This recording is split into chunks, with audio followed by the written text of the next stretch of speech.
اللہ کو آپ کی بھوک اور پیاس کی کوئی ضرورت نہیں ہے۔ اگر روزے کا مقصد صرف پیٹ کو خالی رکھنا ہوتا تو اللہ قرآن میں یہ کبھی نہ کہتا کہ تاکہ تم متقی بن جاؤ۔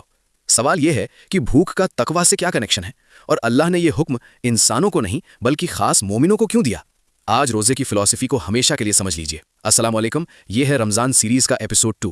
ایپیسوڈ 1 میں ہم پہلے ہی دیکھ چکے ہیں کہ کیسے اسلام سے پہلے سوم یعنی روزہ کا لفظ عرب میں گھوڑوں کی سخت ٹریننگ کے لیے استعمال ہوتا تھا۔ اگر آپ نے وہ ویڈیو نہیں دیکھی تو چینل پر ضرور دیکھ لیں تاکہ آپ کو اس کی تاریخ یعنی ہسٹری پتہ چل سکے۔ لیکن آج بات گھوڑوں کی نہیں، آج بات انسانوں کی ٹریننگ کی ہوگی۔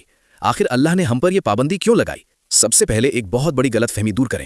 اکثر ہم سنتے ہیں کہ روزہ اس لیے رکھا جاتا ہے تاکہ ہم غریبوں کی بھوک کا درد سمجھ سکیں۔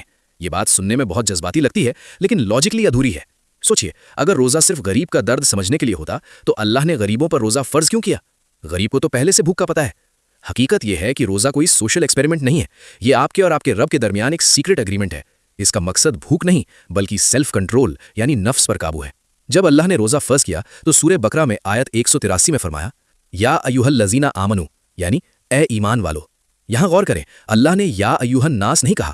اللہ نے پوری انسانیت کو نہیں پکارا بلکہ صرف مومنوں کو عزت بخشی ہے۔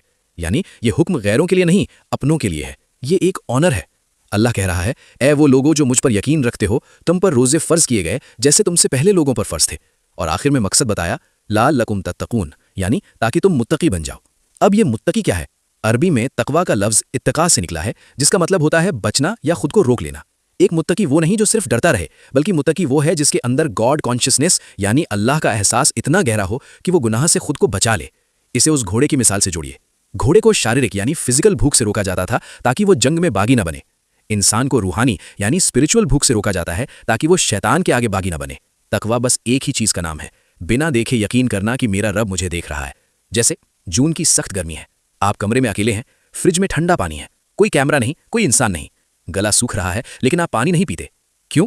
کیونکہ آپ کے دل میں یہ تقویٰ ہے کہ میں دنیا سے چھپ سکتا ہوں لیکن میرے اللہ سے نہیں۔ یہی روزہ ہے۔ جب آپ اللہ کے لیے حلال پانی چھوڑ دیتے ہیں تو آپ دراصل اپنے نفس کو ٹریننگ دے رہے ہوتے ہیں کہ جب میں اللہ کے لیے حلال چھوڑ سکتا ہوں تو میں حرام یعنی جھوٹ، غیبت، چوری کیسے کر سکتا ہوں؟ تقویٰ ماتھے پر نہیں، دل میں ہوتا ہے۔ ہمارے نبی صلی اللہ علیہ وسلم نے اپنے سینے یعنی ہارٹ کی طرف اشارہ کر کے 3 بار فرمایا تھا، التقویٰ ہا ہنا، یعنی تقویٰ یہاں دل میں ہے، تقویٰ یہاں ہے۔